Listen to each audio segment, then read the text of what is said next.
La question suivante concerne la porte de Clignancourt et elle est posée par Christian Honoré. Oui, Monsieur le maire. Des commerçants et des riverains de la porte de Clignancourt nous ont alertés sur la possible ouverture d'une salle de consommation à moindre risque dans un local situé aux 3 rue Binet, dans un immeuble géré par Paris Habitat. Une pétition qui vous a été envoyée nous a été communiquée. Or, aucune information ni délibération n'a fait référence à une telle initiative. Nous avons donc réagi. Pierre Bournazel vous a envoyé une lettre le 8 juin pour vous demander des informations. J'ai moi-même appelé la Direction générale de Paris Habitat qui m'a informé de la location par le GIE Paris Commerce du local situé 3 rue Binet. N'ayant jusqu'à maintenant reçu aucune réponse de votre part à la lettre de Pierre Bournazel, nous avons donc décidé d'intervenir ce soir au Conseil d'arrondissement. Tout d'abord, je voudrais dire que nous sommes très attentifs au suivi médical, social et psychologique de toutes les personnes en difficulté dépendantes de la drogue. Il est absolument nécessaire pour les pouvoirs publics de leur assurer un accompagnement pour les sortir de cette dépendance. L'ouverture d'un local destiné à ces personnes nécessite un lieu particulier. Si ce lieu était situé aux 3 rue Binet, il serait mal choisi. Le quartier de la porte de Clignancourt est un quartier populaire qui connaît de nombreux problèmes d'occupation illégale du domaine public, des trafics, ventes illégales, du proxénétisme. Le local est situé à proximité d'une école, rue Fernand-Laborie, d'un collège, avenue de la Porte de Clignancourt, d'une université, rue de Croisset, en face de l'équipement sportif Bertrand Dauvin. Donc, Monsieur le maire, j'ai des questions simples à vous poser. Premièrement, le local situé 3 rue Binet a-t-il été transféré à une association? Quel est le type de cette association et quel est son objet? Juridiquement, il n'est pas possible d'ouvrir une seconde salle de consommation à moindre risque dans une même ville, mais il est possible d'ouvrir ce lieu à destination de personnes dépendantes de la drogue. Cette association va-t-elle accueillir des personnes qui consomment de la drogue et quelle va être son activité? Je vous remercie. Merci beaucoup. Dominique Demangel. Oui, merci de votre question parce que ça me donne l'occasion de dire un petit mot de la situation de la lutte contre la toxicomanie et puis d'attirer votre attention, j'avais déjà dit d'ailleurs à un conseil d'arrondissement antérieur, sur la problématique nationale. On assiste actuellement à une poussée des phénomènes de toxicomanie avec une arrivée élevée de produits sur le territoire métropolitain. Notamment de la cocaïne de Guyane, mais pas seulement, avec une baisse très forte des prix. Donc, d'où la nécessité de mettre en place un plan de lutte aiguë contre cette arrivée, avec une mobilisation des forces de police, de la PAF, de la douane, etc. C'est sans doute déjà le cas, mais compte tenu des phénomènes auxquels on assiste, je pense qu'un renforcement de ce plan me paraît essentiel. La police du 18e, d'ailleurs, est tout à fait active et a déjà fait un certain nombre d'opérations de saisie importantes. Je reviendrai là-dessus en ce qui concerne le quartier. Cette arrivée massive de produits se traduit évidemment par plusieurs types de phénomènes. D'abord, des consommations accrues à domicile, c'est-à-dire des gens qui sont parfaitement insérés et qui consomment à domicile, avec une explosion des overdoses, qui est un véritable sujet. Et puis, pour les consommateurs les plus désinsérés, consommateurs de crack notamment, qui sont les usagers que nous trouvons dans le 18e. Et je vous rappelle un phénomène assez simple, c'est que les usagers sont là où est le produit. C'est la base des phénomènes de toxicomanie. Alors, bien évidemment, il y a une nécessité de renforcer la prise en charge de ces personnes, comme vous le rappeliez tout à l'heure. Et c'est la raison pour laquelle le maire du 18e, avec ses collègues du 10e et du 19e, ont saisi, il y a maintenant un peu plus d'un mois, la ministre de la Santé sur la nécessité de renforcer cette prise en charge compte tenu des phénomènes auxquels on assiste sur ces territoires. D'ailleurs, la MILDECA, donc l'État, nous a annoncé un plan CRAC il y a à peu près 2 mois ou 3 mois, un nouveau plan CRAC, nous a interrogés. On lui a fait d'ailleurs une multiplicité de propositions dans l'urgence, puisqu'elle nous a dit qu'il fallait absolument que ce plan CRAC soit annoncé avant la fin du mois de mai. Je pense que nous sommes le 18 juin et à ce jour, nous n'avons aucune nouvelle du plan CRAC que l'État nous a annoncé. Alors, je vous donne une petite idée des propositions qu'on a faites à l'État, d'avoir effectivement une réflexion sur des lieux spécifiques de prise en charge des craqueurs, sans doute avec plutôt des établissements sanitaires, parce que c'est des lieux très spécifiques et qui ne sont pas les types d'établissements que l'on a traditionnellement, de mettre en place aussi des CARUD innovants avec un aller vers les consommateurs sur les territoires, et enfin de développer l'accès au matériel de réduction des risques, qui est une des revendications que nous avons vis-à-vis de l'État depuis plusieurs années, avec à ce jour un succès très limité. Alors, par ailleurs, nous avons effectivement demandé à ce qu'il puisse y avoir une intensification du travail des structures qui prennent en charge les usagers de drogue, notamment par les maraudes, ce qui est le cas du travail que fait actuellement Charonne, puisque depuis la fermeture du CARUD de la Porte de la Chapelle, ils ont intensifié leur travail de rue et leur travail de maraude. Intensifier aussi la coordination entre les structures, et c'est le cas, je crois que tout le monde travaille de manière assez harmonieuse. Et enfin, je vous rappelle qu'il y a un XAPA, donc un centre de soins, qui ouvre boulevard de la Chapelle par l'association EGO. Alors, je reviens maintenant au quartier Porte de Clignancourt, Porte Montmartre. Vous avez raison de dire, c'est un quartier qui a beaucoup souffert et sur lequel nous avons, au cours des mois passés, je vais presque dire des années, développé beaucoup d'actions avec d'ailleurs, je dois le dire, un certain succès. Bon, Sarah Proust n'est pas là ce soir, mais elle pourrait en dire beaucoup plus. Mais je pense que sur l'occupation de l'espace public sur le quartier, nous avons progressé très largement. Nous observons dans ce quartier des phénomènes de toxicomanie et nous avons des remontées de signalement du terrain qui sont multiples. À tel point d'ailleurs qu'une grosse opération a eu lieu Square Binet la semaine dernière avec 6 interpellations. Ce point nous avait été signalé par les riverains. Il y a eu une importante intervention de 3 services de police combinés, une interpellation de 6 jeunes sur lesquels on a trouvé des liasses de billets, du stupéfiant, et qui ont été embarqués menottes aux mains pour une comparution immédiate. Donc, les remontées et les informations que nous avions de la part des habitants se sont révélées tout à fait exactes. C'est la raison pour laquelle nous avons demandé à l'association Charonne de prendre attache avec un certain nombre de partenaires locaux du quartier, les services de police bien sûr, la DPSP, les éducateurs de rue, les centres sociaux, pour essayer de définir ce que devrait être un projet adapté de prise en charge des phénomènes de toxicomanie de ce quartier. Et c'est le travail sur lequel ils sont actuellement. Je dois dire que moi je pense qu'il faut une mobilisation aussi importante des bailleurs qui, pour l'instant, reste à prouver, mais nous les avons interpellés à ce sujet.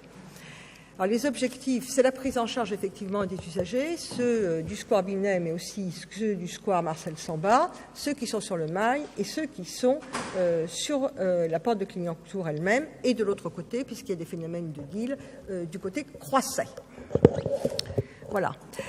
Pour mener ce travail, qui va évidemment prendre quelques semaines, hein, même si on souhaite que ce soit un travail qui débouche assez rapidement.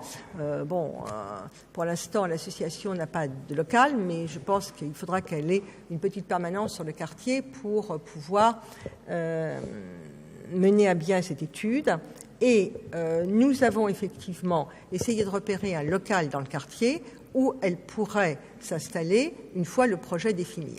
Ce projet ne sera évidemment pas une salle de consommation à moindre risque, qui est une structure très particulière, utile, vous avez raison de le dire, dans une politique de réduction des risques et de prise en charge de la toxicomanie, mais qui soit s'inscrire d'abord dans un plan CRAC général, parce que et qui en plus répond à un protocole extrêmement strict et dont l'autorisation appartient à l'État. Donc, bien évidemment, ces conditions très particulières, répondant à la fois à la nature de besoin, aux conditions de fonctionnement, ne sont pas du tout celles de ce quartier. Donc, il n'est pas question d'ouvrir une salle de consommation à moindre risque dans ce quartier et, au contraire, de chercher des réponses adaptées aux besoins au pluriel des usagers, mais également, bien sûr, des habitants, dans la sécurité de tous. Merci. Merci beaucoup, Dominique Demangel, pour cette réponse un peu longue, mais c'était bien légitime parce qu'il fallait être précis. Je vais te donner quelques éléments, je ne veux pas donner l'impression d'être dans la polémique, mais quand même. Le rôle des élus, surtout quand on fait face, par exemple, à des habitants qui proposent des pétitions, c'est aussi de dire les choses. Et moi, je me surprends que des élus de la République qui savent très bien qu'il n'est pas juridiquement possible d'ouvrir des salles de consommation à moindre risque puissent laisser penser qu'il pourrait être dans l'intérêt de qui que ce soit de le faire. Il n'est pas, et il y a ici des parlementaires, il y a ici des élus depuis longtemps, possible, souhaitable, la question peut être encore ouverte, mais possible d'ouvrir des salles de consommation à moindre risque. Et je crois que notre rôle, quand on est face, y compris quand on est dans l'opposition, quand on est face à des habitants éventuellement inquiets, c'est de leur dire, bien sûr, je vais me renseigner sur les éventuels projets de la mairie. Mais c'est quand même de leur dire, attendez, s'il y a bien une chose qui est sûre, c'est qu'il n'y aura pas de salle de consommation à moindre risque, où que ce soit, ailleurs en France, sauf à ce que les parlementaires le décident.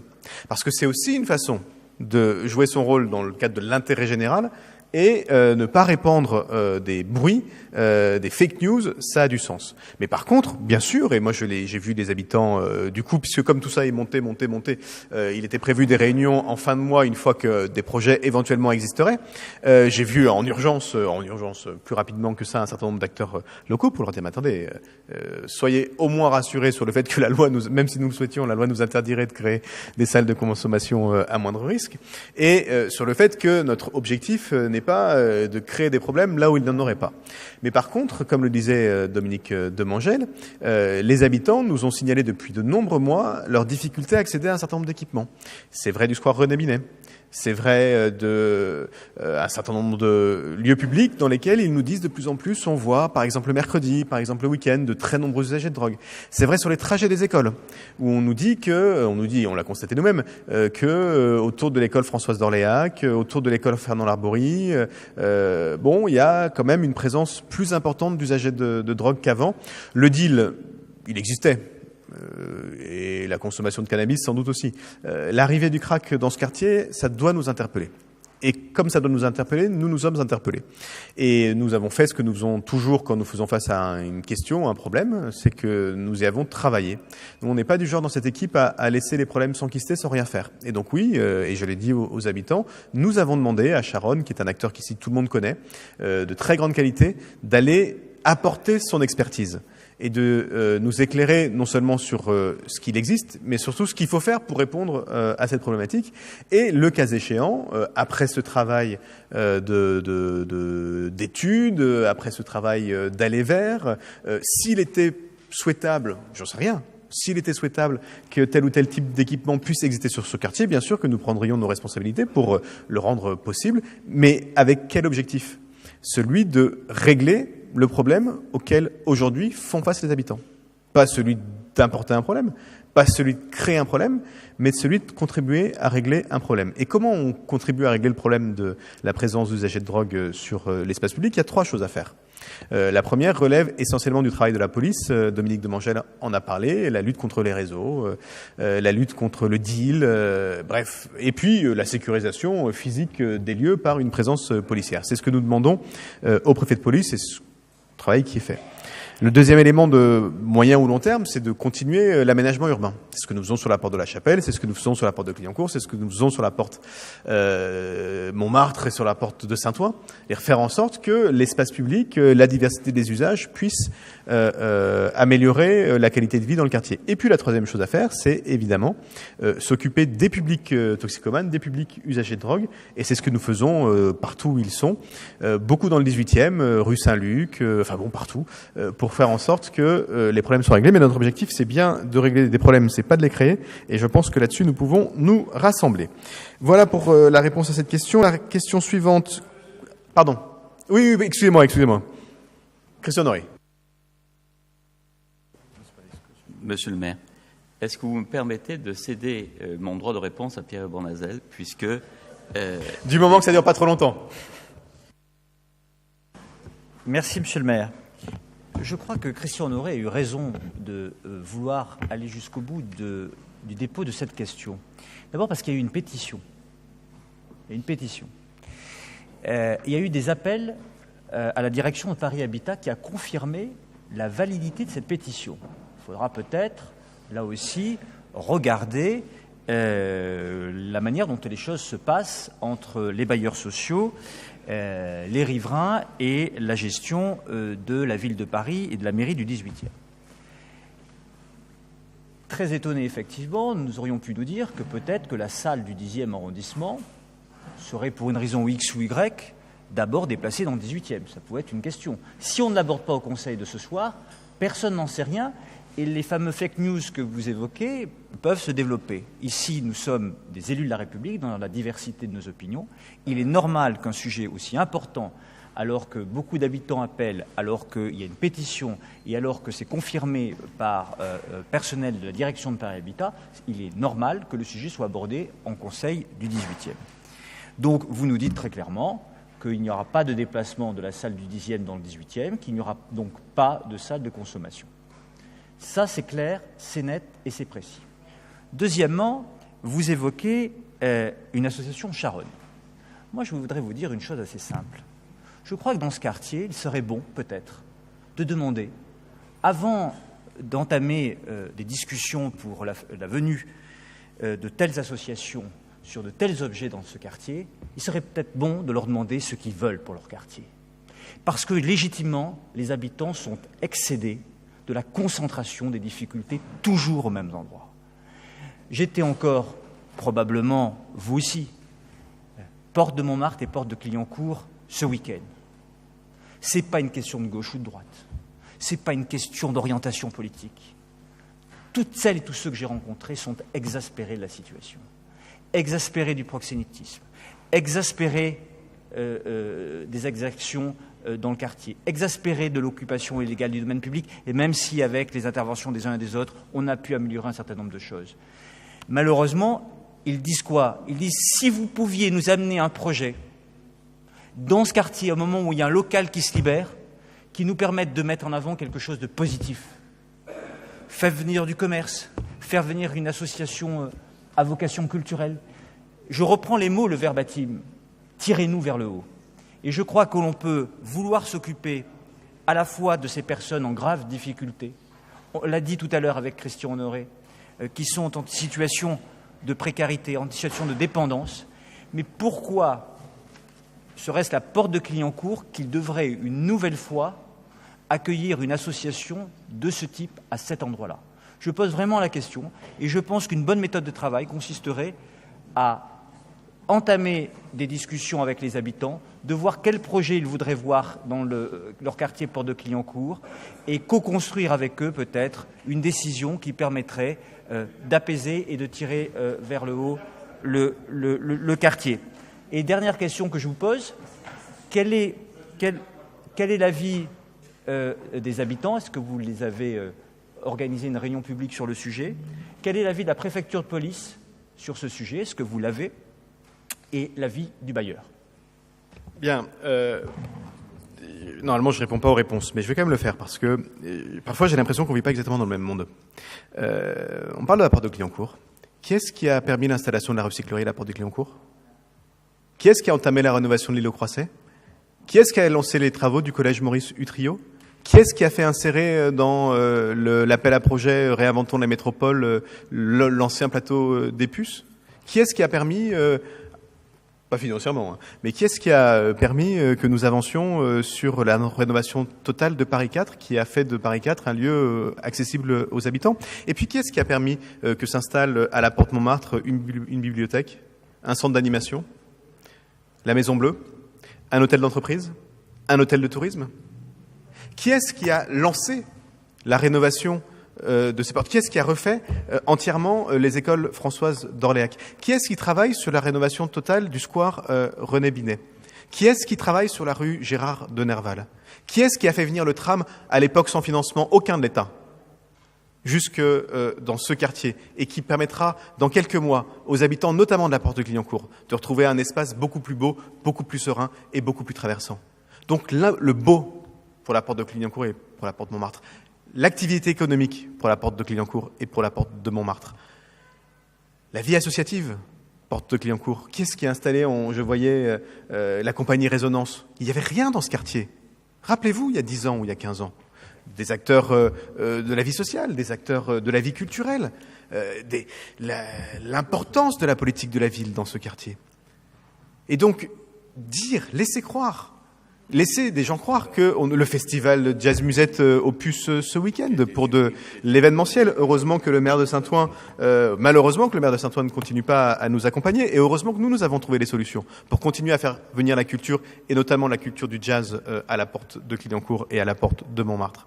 Et puis, qui est-ce qui s'est mobilisé? C'est pas nous qui faisons venir les vendeurs à la sauvette. Qui est-ce qui trouvons les solutions? Avec la préfecture de police, bien sûr, avec les autorités compétentes.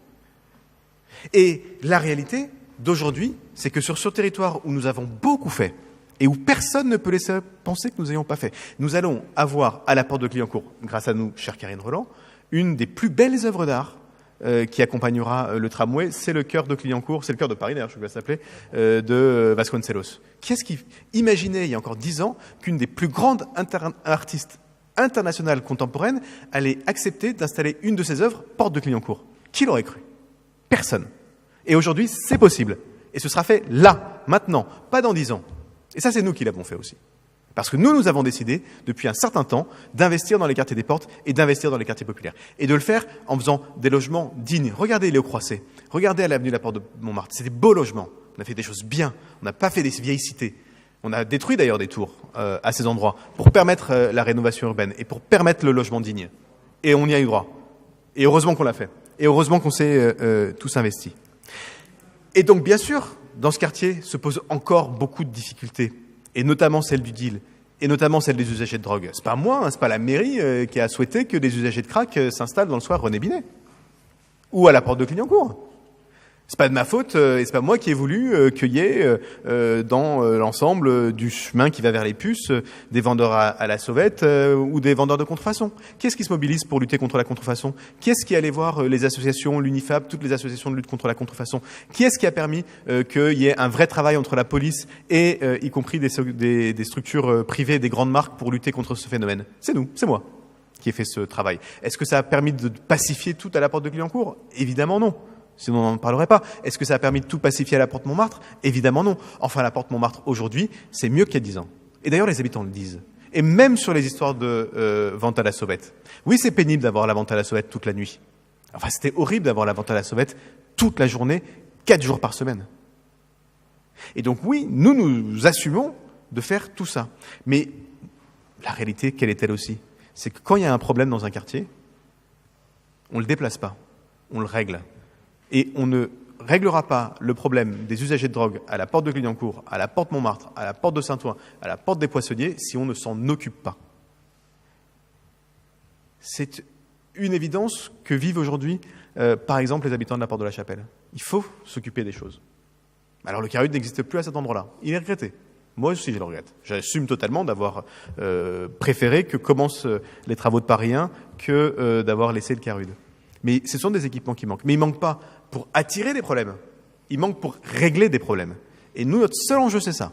Régler les problèmes. Et moi, avec mon équipe, on préfère se coltiner les problèmes plutôt que faire semblant qu'ils n'existent pas, plutôt que faire semblant que, peut-être au motif que l'un ou l'autre, et à juste raison, serait opposé, on n'avance pas. Mais nous, notre problème, c'est de régler les problèmes. Régler les problèmes pour les habitants.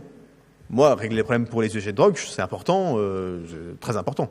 Et il faut le faire. Mais pas parce que c'est les usagers de drogue. Parce que si quelqu'un consomme de la drogue chez lui au propre, à la rigueur, c'est son problème. Hein. D'ailleurs, les consommateurs de cocaïne dans un certain nombre de quartiers de Paris ou du 18e, ils font ça chez eux, c'est leur vie, c'est très mal. Hein. Mais bon, c'est leur problème. Le problème des usagers de drogue qui consomment dans la rue, qui vivent dans la rue et qui empêchent les enfants du quartier d'aller à René Binet, ça c'est mon problème. Et moi j'ai vocation à y travailler. Donc je ne sais pas ce qu'a pu raconter Paris Habitat, ça peut leur arriver de dire des bêtises. Ce que je sais, c'est que nous allons travailler. Et bien sûr, vous posiez la question, nous allons le faire avec les habitants. Mais avant de voir les habitants, il est bon de savoir de quoi l'on parle. Moi, je sais ce que les habitants me disent. J'en vois beaucoup et ils viennent beaucoup me voir. Et ils me disent le mercredi à tel endroit, le jeudi par là. Avant, on n'envoyait pas la semaine, maintenant on envoie, et y compris la semaine. Avant, ils étaient tous à la porte des poissonniers. Maintenant, c'est bizarre, ils se déplacent tous vers la porte Montmartre. Ils sont sur le Mail. Voilà. Et donc, cette réalité-là, personne ne la conteste. Donc, on peut espérer que le problème disparaisse de lui-même. On peut l'espérer. C'est assez rarement comme ça que les choses se passent. Et on peut se dire qu'on va y travailler. Mais y travailler, ça ne veut pas dire venir avec une solution toute faite et dire on va mettre tel truc à tel endroit pour faire telle chose et le problème va être réglé.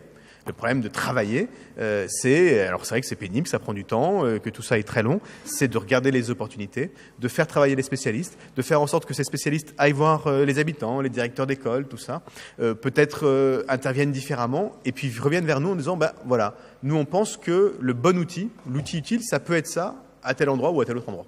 Et c'est ça qu'on va faire, et on va le faire tranquillement. Heureusement, malheureusement, je ne sais pas comment les choses se disent, mais tout ça est très long. Il faut des mois et des mois pour... donc rien ne se passera dans aucun local du quartier avant des mois et des mois, bien sûr, parce que c'est le temps des études, c'est le temps de la réflexion, c'est le temps de l'utilité. Et puis si à un moment il faut prendre une décision, on la prendra, on la fera publiquement, avec tout le monde, devant tout le monde, et on fera en sorte de contribuer. Régler tous les problèmes, je ne sais pas, mais de contribuer à régler les problèmes parce que c'est comme ça qu'on travaille.